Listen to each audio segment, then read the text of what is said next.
जय श्री कृष्णा। राधे राधे जी। नमस्कार दोस्तों, आप सबका आपके अपने सुनीता भक्ति चैनल में एक बार फिर से स्वागत है।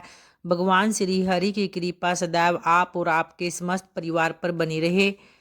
दोस्तों, आज है 14 नवंबर 2025 और दिन है शुक्रवार का। तो आइए आज इस वीडियो में आप सुनने वाले हैं मार्गशीर्ष कृष्ण पक्ष की उत्पन्ना एकादशी की व्रत कथा, जो भगवान विष्णु व माता लक्ष्मी को समर्पित है, जिससे भक्त पूरे दिन व्रत रख कर और आज के दिन भगवान विष्णु व माता लक्ष्मी की पूरे विधि विधान से पूजा अर्चना करके उनका आशीर्वाद प्राप्त करते हैं। तो आइए आज मार्गशीर्ष उत्पन्ना एकादशी की व्रत कथा का श्रवण करते हैं। सूत जी कहने लगे कि हे ऋषियों, इस व्रत का वृतांत और उत्पत्ति प्राचीन काल में भगवान श्री कृष्ण ने अपने परम भक्त युधिष्ठिर से कही थी, वही मैं आज तुमसे कहता हूँ, तो ध्यान पूर्वक सुनो। एक समय युधिष्ठिर ने भगवान से पूछा था कि एकादशी व्रत किस विधि से किया जाता है और उसका क्या फल प्राप्त होता है। उपवास के दिन जो क्रिया की जाती है, आप कृपा करके मुझसे कहिए। तो यह वचन सुनकर श्री कृष्ण भगवान कहने लगे कि हे युधिष्ठिर, मैं तुमसे एकादशी के व्रत का महात्म्य कहता हूँ, तो सुनो। सर्वप्रथम हेमंत ऋतु में मार्गशीर्ष कृष्ण एकादशी से इस व्रत को प्रारंभ किया जाता है। दशमी को सायंकाल भोजन के बाद अच्छी प्रकार से दातुन करे, ताकि अन्न का अंश मुंह में न रह जाए। रात्रि को भोजन कदापि न करे और न ही अधिक बोले। एकादशी के दिन प्रातः 4 बजे उठकर सबसे पहले व्रत का संकल्प करे। इसके पश्चात शौच आदि से निवृत्त होकर शुद्ध जल से स्नान करे। व्रत करने वाला चोर, पाखंडी, परस्त्रीगामी, निंदक, मिथ्याभाषी तथा किसी भी प्रकार के पापी या किसी की निंदा से बचे। स्नान के पश्चात धूप, दीप, नैवेद्य आदि 16 चीजों से भगवान का पूजन करे और रात को दीप दान करे। रात्रि में सोना या प्रसंग नहीं करना चाहिए। सारी रात भोजन, कीर्तन आदि करना चाहिए। जो कुछ पहले जाने अनजाने में पाप हो गए हैं, उनकी समय याचना करे। धर्मात्मा पुरुषों को कृष्ण और शुक्ल दोनों पक्षों की एकादशियों को समान समझना चाहिए। जो मनुष्य ऊपर लिखी विधि के अनुसार एकादशी का व्रत करते हैं, उन्हें शंखो द्वार तीर्थ में स्नान करके भगवान के दर्शन करने से जो फल प्राप्त होता है, वे एकादशी व्रत के 16वें भाग के समान नहीं है। व्यतिपात के दिन दान देने का लाख गुना फल प्राप्त होता है। संक्रांति से 4 लाख गुना तथा सूर्य चंद्र ग्रहण से स्नान दान से जो पुण्य प्राप्त होता है, वही पुण्य एकादशी के दिन व्रत करने से मिलता है। अश्वमेध यज्ञ करने से 100 गुना तथा 1 लाख तपस्वियों को 60 वर्ष तक भोजन कराने से 10 गुना, 10 ब्राह्मणों और 100 ब्रह्मचारियों को भोजन कराने से 1000 गुना पुण्य भूमि दान करने से होता है। उससे 1000 गुना पुण्य कन्यादान प्राप्त होता है। इससे भी 10 गुना पुण्य विद्या दान करने से होता है। विद्या दान से 10 गुना पुण्य भोजन भूखे को खिलाने से होता है। अन्नदान के समान इस संसार में कोई ऐसा कार्य नहीं है जिससे देवता और पितर दोनों तृप्त होते हो, परंतु एकादशी के व्रत का पुण्य सबसे अधिक होता है।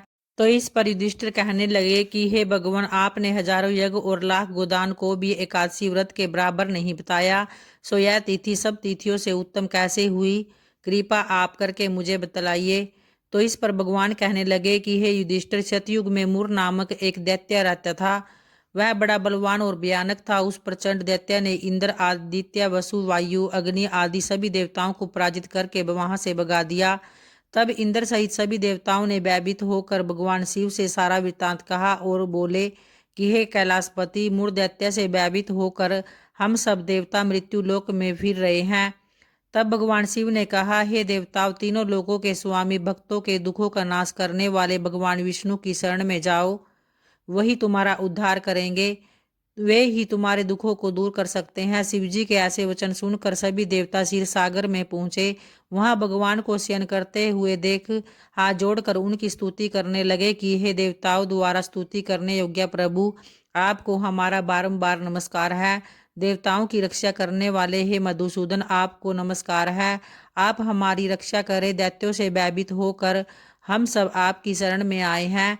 आप ही संसार के कर्ता, माता पिता, उत्पत्ति और पालन करता और संहार करने वाले हो। सबको शांति प्रदान करने वाले हो। आकाश और पाताल भी आप ही हो। सबके पितामह ब्रह्मा, सूर्य, चंद्र, अग्नि, सामग्री, होम, आहुति, मंत्र, तंत्र, जप, यजमान, यज्ञ, कर्म करता, भोक्ता भी आप ही हो। आप सर्वव्यापक हो। आपके सिवा तीनों लोकों में चर तथा अचर कुछ भी नहीं है। हे भगवान, दैत्यों ने हमको जीत कर स्वर्ग से भ्रष्ट कर दिया है और हम सब देवता इधर उधर भागे फिर रहे हैं। आप उन दैत्यों से हम सब की रक्षा करें। इंद्र के ऐसे वचन सुनकर भगवान विष्णु कहने लगे कि हे इंद्र, ऐसा मायावी दैत्य कौन है जिसने सब देवताओं को जीत लिया है? उसका नाम क्या है? उसमें कितना बल है और किसके आश्रय में है तथा उसका स्थान कहाँ है? यह सब मुझसे कहो। तो भगवान के ऐसे वचन सुनकर इंद्र बोले, हे भगवान, प्राचीन समय में एक नाड़ीजंग नामक राक्षस था। उसके महापराक्रमी और लोक विख्यात मुर नामक एक पुत्र हुआ। उसकी चंद्रावती नाम की नगरी थी। उसी ने सब देवताओं को स्वर्ग से निकाल कर वहां अपना अधिकार जमा लिया।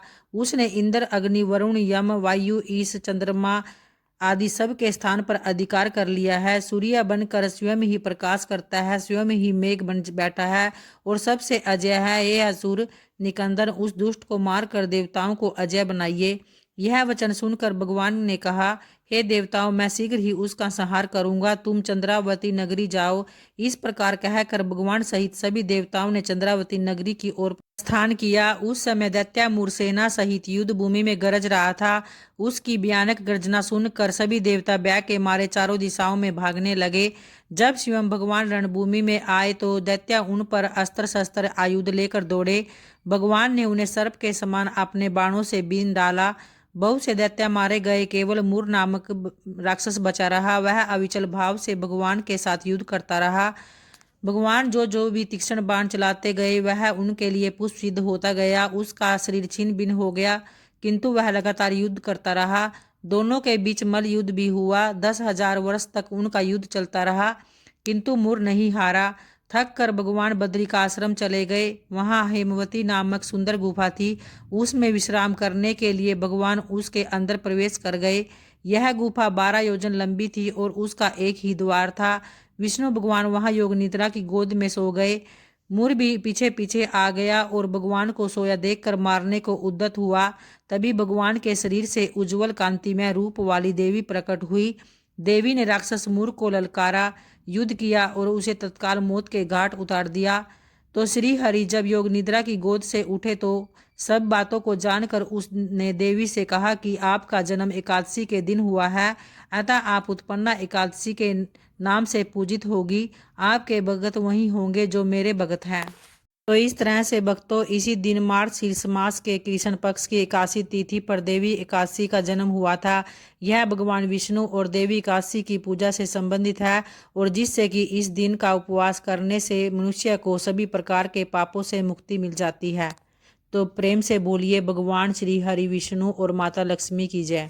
और आइए भक्तों, अब एकादशी माता की आरती का श्रवण करते हैं।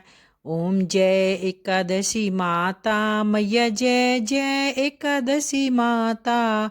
विष्णु पूजा व्रत को धारण, शक्ति मुक्ति पाता। ओम जय एकादशी माता, तेरे नाम गिनाऊं देवी, भक्ति प्रदान करनी, गण गौरव की देनी, माता शास्त्रों में वरनी। ओम जय एकादशी माता, मार्ग शीर्ष के कृष्ण पक्ष की उत्पन्ना, विस्तारणी जन्मी, शुक्ल पक्ष में हुई, मोक्षदा मुक्तिदाता बन आई। ओम जय एकादशी माता, पौष के कृष्ण पक्ष की सफला नामक है, शुक्ल पक्ष में होए पुत्रदा, आनंद अधिक रहे। ओम जय एकादशी माता, नाम सटतिला, माघ मास में कृष्ण पक्ष आवे, शुक्ल पक्ष में जया कहवे, विजय सदा पावे। ओम जय एकादशी माता, विजय फागुन कृष्ण पक्ष में, शुक्ला आमल की, पाप मोचनी कृष्ण पक्ष में, चैत्र महाबली की। ओम जय एकादशी माता, चैत्र शुक्ल में नाम कामदा, धन देने वाली, नाम वरुथनी कृष्ण पक्ष में, वैशाख महावाली। ओम जय एकादशी माता शुक्ल पक्ष में होए मोहिनी अपरा ज्येष्ठ कृष्ण पक्षी नाम निर्जला सुख करणी शुक्ल पक्ष रखी। ओम जय एकादशी माता योगिनी नाम आषाढ़ मास में जानो कृष्ण पक्ष करनी देव सैनी नाम कहायो शुक्ल पक्ष धरनी।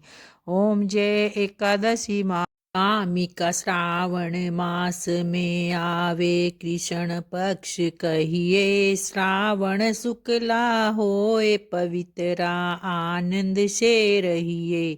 ओम जय एकादशी माता अजा भाद्रपद कृष्ण पक्ष की परिवर्तनी शुक्ला इंदिरा आशीवन कृष्ण पक्ष में व्रत से भवसागर निकला। ओम जय एकादशी माता पापा कुंसा है शुक्ल पक्ष में आप हरण हारी रमा मास कार्तिक में आए सुखदायक भारी। ओम जय एकादशी माता देवोत्थानी शुक्ल पक्ष की दुखी नाशक मैया पावन मास में करो विनती पाप करो नैया।